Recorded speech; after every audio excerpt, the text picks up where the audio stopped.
네, 안녕하세요. 이마누엘. 우리 학생 여러분. 드디어 이제 마지막 강의 할게요. 13주인데, 14주는 여러분 어사이먼 하라고 제가 말씀드린 겁니다. 그 어사이먼은 조직신학 공부했으니까요. 신학적 신앙 고백문하고, 그 다음에 구별은 되나 분리가 아닌 개념이나 또 그런 것들 찾아가지고 리포트 하는 겁니다. 자, 오늘 마지막인데 역시 이제 종말론을 다루게 되는군요. 그런데 이제 그 다니엘 밀류의 책이 좀 제가 감사하게도 위대하다고 자꾸 칭찬하는 것은 희망을 얘기합니다. 종말을 얘기하지 않고. 네, 그렇습니다. 이제 그게 중요합니다. 자, 그리고 기본적으로 기독교의 그 종말론은요, 이 지구가 끝난다는 의미가 아니고 예수 그리스도가 다시 재림한다는 의미입니다. 아멘. 자, 그걸 깔고, 자, 희망의 위기에 대한 얘기 먼저 지금 하고 있더라고요. 그래서 정말 종말론에 대한 얘기인데 희망이라고 바꿔서 부르는 것도 있고, 그게 이제 그러니까 그리스도의 재림이라든지요, 그 심판이라든지, 그러한 것들에 대한 그 희망, 기대, 이런 것들이 위기를 맞이했다는 겁니다. 그게 이제 첫 번째 계몽주의와 자유진보 이제 들었고요. 그 다음에 마르크스주의의 유토피아도 들었어요. 그리고 근본주의적 묵시주의도 들었고, 희망에 대해 증거할 책임을 회피하고 있는 그러한 안일한 교회에 대한 것도 들었습니다. 자, 기독교 희망을 해석하는 원리, 이게 이제 중요한 것 같아요. 여러분 조금 좀 주의해서 들어주시기 바랍니다. 자, 기독교 희망의 언어는 한계까지 확장된 언어이며 상징과 현상에서 매우 풍부한 언어다. 그러니까 좀 이렇게 폭넓게 가져가라 그 말입니다. 그 다음에 기독교 희망의 중심은 삼위일체 하나님의 영광인데, 이 영광은 무엇보다도 십자가에 달리신 예수의 부활에 계시되어 있고 모든 피조물을 향한 새로운 생명의 약속을 포함하고 있다. 생명 경시하는 그런 거 지금 반대한다는 거죠.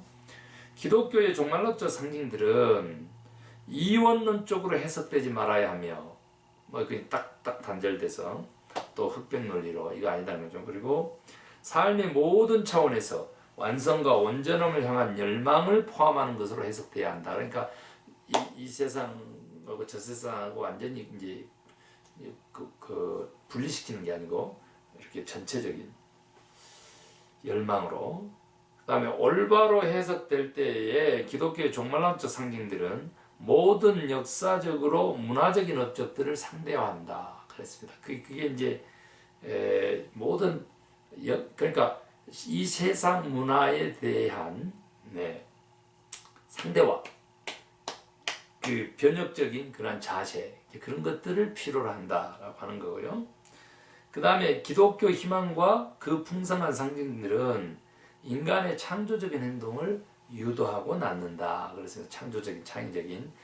그러니까 그 기독교 희망, 그 종말에 대한 그런 것들은 결코 좀 포기해서는 안 된다 이 말입니다.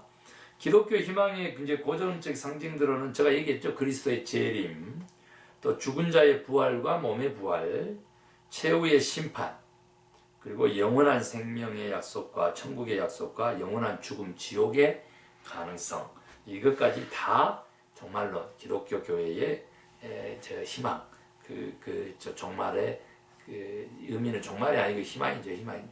기독교적 희망은 이러한 의미를 가지고 있다는 겁니다. 자, 종말론과 윤리. 희망은 우리로 하여금 신음하는 피조물과 연대하도록 힘을 주며 만물의 갱신을 향한 투쟁을 가능하도록 돕는다. 이런 이제 엄청난 좋은 얘기를 했어요. 이제 기독교 윤리 하신 분들이 다 사회 참여적이죠. 그렇지 않은 분도 있긴 있습니다만은.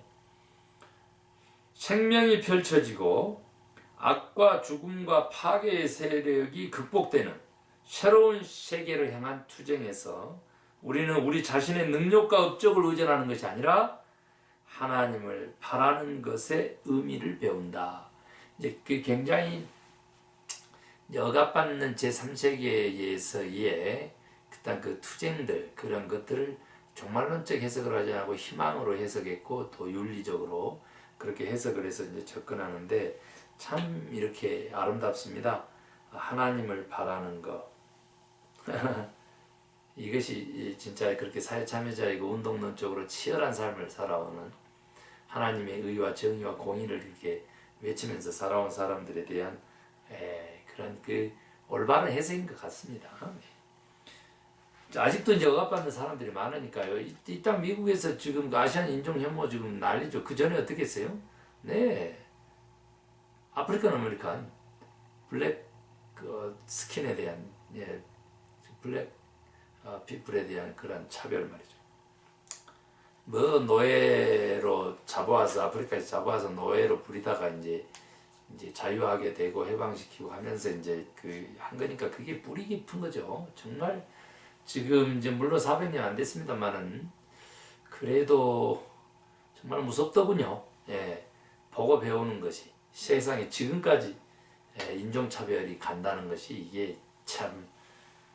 자, 어찌됐든 기독교 희망의 정신 보겠습니다. 이번에는 모든 이들을 위한 정의와 자유와 평화의 삶을 향하여 투쟁하며 노력하는 것. 이게 기독교 희망의 정신입니다. 이 세계를 향한 하나님의 구원의 행위가 완성되도록 갈구하는 것. 그 어느 것도 그리스도 안에 있는 하나님의 사랑에서 우리를 떼어놓을 수 없음을 확신하며 사는 것. 이게 기독교 희망의 정신이에요. 그리고 하나님께 감사하며 영광을 돌릴 새로운 이슈를 계속적으로 발견하는 것. 이것이 기독교의 희망 정신, 종말론의 새로운 해석이고 의미였습니다. 여러분 정말 그러면 그냥 공포심으로 이렇게 다가오고 그런 그 공포를 이용해서 목회 잘한 사람들 많아요. 네, 그런 가짜 목회하지 마시고 또 가짜 그런 메신저들, 가짜 선자들 구별하시기를 이제 바람하지 않습니다. 저는 이제 이 조직신학 전체적인 강의를 이렇게 했는데, 뭐 오리엔테이션하고 그 다음에 이제 그 뒤쪽에 과제물을 빼면은 정확하게 12주 해줘, 12주.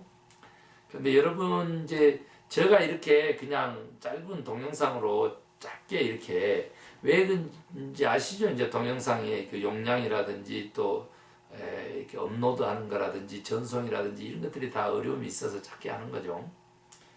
이제 그건 이해를 하시고 그 파운데이션 오브 시스테매틱 테올로지를 이렇게 하면서 여러분 느낌은 어땠어요? 이렇게 조금 주제가 잡혀야 돼. 이제 평이하게는 이제 8가지 주제다 이제 이렇게 얘기하지만 이 다니엘 밀리오리의 그 이제 신학이란 무엇인가 또 계시 요게 포함돼서 그렇지 나머지 것들 정리해 보면은요 사실은 이제 그 8가지 정도 됩니다. 네.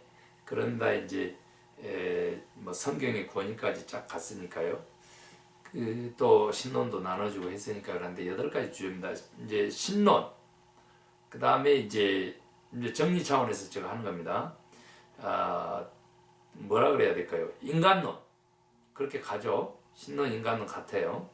또 그리스도론, 성령론 있죠. 그 다음에 교회론 있죠. 그 다음에 이게 설교, 성례전 뭐 이런 주제, 목회사역 주제가 있었죠. 그 다음에 종말론이 있었습니다. 여기에 이제 뭐가 있었어요? 죄가 있었죠. 죄의 문제. 그게 있었습니다. 그래서 이제 우리가 이렇게 꼽아보면 이제 그 정도 돼요. 그러니까 하나님의 섭리와 제약 그 신정론 문제가 좀 있었죠. 물론 이제 그 삼위일체 하나님에 대한 것은 창조에 대한 이야기도 있었고 그랬습니다. 그래서 이렇게 꼽아보면 그렇게 크게 많지는 않죠. 이제 뭐 윤리도 얘기하고 했지만은 그래서 8가지 그 주제 그 뼈대를 좀 이렇게 정리를 하시는 게 좋을 것 같아요. 그래서 거기에서 가장 핵심적인 그 내용들을 좀 찾으면 좋아요. 제가 이제 설교할 때마다 좀 인용하는 것은 이러한 그 뼈대가 있기 때문에 여기서 벗어나지 않으면서 또 새로운 해석들을 덧붙이면서 말씀에 그 생명력을 더하려고 노력합니다. 삶이 포함된요. 그러니까 여러분 그 나성소망교회 유튜브에서 좀 치시고 또 저 설교라든지 예배라든지 이런 것들도 좀 이렇게 참여하시고 그렇게 하시면 좋을 것 같습니다. 여러분 그 조직신학적 신학은 고백문하고요. 고백문하고 그러니까 8가지 주제는 적어도 들어가야 돼요. 고백적으로. 그리고 이제 구별은 되나 분리가 아닌 개념, 이 삼일째 하나님을 이해하는 이제 기독교인들의 기본적인 그 개념인데 이제 이게 너무 중요하기 때문에 모든 사고의 기본 틀이 될 수 있기 때문에 또 모든 관계의 기본 틀이 될 수 있기 때문에 이제 그런 것들 개념과 그런 것들을 찾아서 이제 리포트하는 거 그거 잊지 마시고 해주시기 바랍니다. 그러면 제가 뭐 드려요? 네, A 드려요. 예, 사랑합니다. 감사해요.